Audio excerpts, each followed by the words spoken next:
ஹெல்த்தியான மில்லட் தோசை செய்கிறதுக்கு நான் ஒரு அளாக்கு சாமை எடுத்திருக்கேன். தினை ஒரு அளாக்கு எடுத்துக்கோங்க.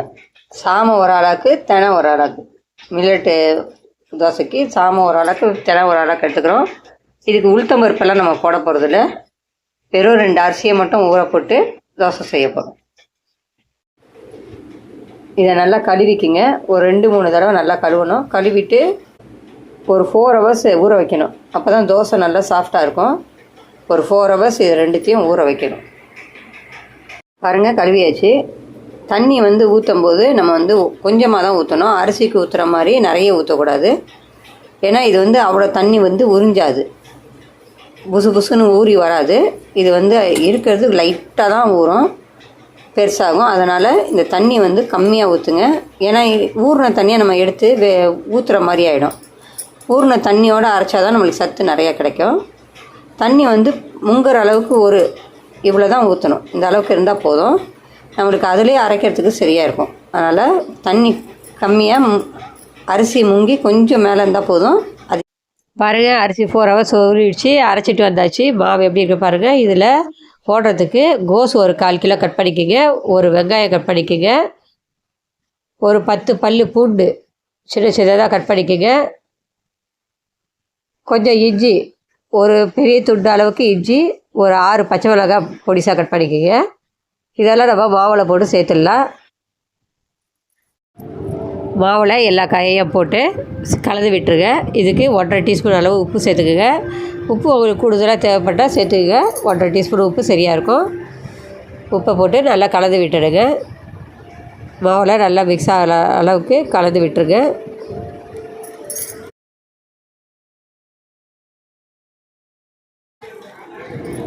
பாருங்கள், இதே மாதிரி நல்லா கலந்துக்குங்க. நீங்கள் இப்படியே திக்காவும் வச்சு அடை மாதிரியே சுட்டு எடுக்கலாம். இல்லை கொஞ்சம் தண்ணி ஊற்றி தோசை மாதிரியே சுட்டு எடுத்துக்கலாம். நான் இப்போ தோசையை தான் ஊற்ற போகிறேன். பாருங்கள், தோசை மாவு பதத்துக்கு இதை கரைச்சாச்சு. இப்போ நம்ம ஒரு கல்லில் எண்ணெய் ஊற்றிக்கிங்க. ஒரு டீஸ்பூன் எண்ணெய் ஊற்றிட்டு கல் சூடானோடனே, நல்லா கல் சூடாகணும். அதுக்கப்புறம் தான் தோசை ஊற்றணும். கல் சூடானோடனே ஒரு 2 கரண்டி தோசை மாவு ஊற்றி நல்லா ஸ்ப்ரெட் பண்ணி விட்டுருங்க. இந்த தோசை எவ்வளவோ உடம்புக்கு ரொம்ப நல்லது. தினையில் இருக்க சத்துன்னு பார்த்தீங்கன்னா, தினையில் ப்ரோட்டீன் இருக்குது, ஃபைபர் இருக்குது, கால்சியம் இருக்குது, அயன் இருக்குது, மினரல்ஸ் இருக்குது. மினரல்ஸில் மேக்னீசியம், பாஸ்பரஸ், பொட்டாசியம், காப்பர் இதெல்லாம் எதுக்கு உதவுதுன்னு பார்த்தீங்கன்னா, ஹார்ட்டை நல்லா ஃபங்க்ஷன் பண்ணுறதுக்கும், நரம்புகளை நல்லா வலுவாக வச்சுக்கிறதுக்கும், எலும்புகளை ஆரோக்கியமாக வச்சுக்கிறதுக்கும் இது ரொம்ப யூஸ்ஃபுல்லாக இருக்குது. அதோட இல்லாமல் விட்டமின் ஏ, விட்டமின் பி இருக்குது. இது கண்ணை நல்லா பாதுகாக்குது. அதனால் தினை ரொம்ப சாப்பிடும்போது வெயிட்டு சீக்கிரமாக கம்மியாகும். நம்ம எக்ஸசைஸே பண்ண முடியல என்னால், அப்படி வேலை இருக்குது எனக்கு அப்படின்னாக்கா, அப்படி இருக்கவங்க இந்த மாதிரி தினையை சாப்பிட்டுட்டு வரும்போது அவங்களுக்கு எக்ஸசைஸ் பண்ணலைன்னா கூட இந்த தினையை சாப்பிடும்போது அது வெயிட்டு ஆட்டோமேட்டிக்காக கம்மியாகிட்டே வரும். சாமையில் பார்த்திங்கன்னா protein, iron, calcium, magnesium, fibre, vitamin B1, B3 இருக்குது. இதோடு இல்லாமல் ஃபோலிக் ஆசிடும் இருக்குது. இது நம்மளுக்கு எனர்ஜி நல்லா கிடைக்கிறதுக்கு யூஸ்ஃபுல்லாக இருக்குது. நம்ம உடம்புல சாப்பிடக்கூடிய எல்லாத்தையும் அப்சர்வ் பண்ணக்கூடியது ஃபோலிக் ஆசிடு. அது இருந்தால் தான் நம்மளுக்கு அப்சர்வ் பண்ணோம் நம்ம சாப்பிட்றதெல்லாம். இதோடு இல்லாமல் நம்ம இதில் கோஸு, பூண்டு, இஞ்சி இதெல்லாம் சேர்க்கறது ரொம்ப உடம்பை நல்லா க்ளீனாக வச்சுக்கிறதுக்கு ரொம்ப உதவும். இந்த தோசை சாப்பிட்றதுக்கும் டேஸ்ட்டாக இருக்கும்.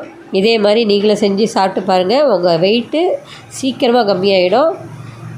இந்த வீடியோ உங்களுக்கு பிடிச்சிருந்தா லைக் பண்ணுங்கள், ஷேர் பண்ணுங்கள், சப்ஸ்கிரைப் பண்ணுங்கள். நெக்ஸ்ட் வீடியோவில் நம்ம பார்க்கலாம்.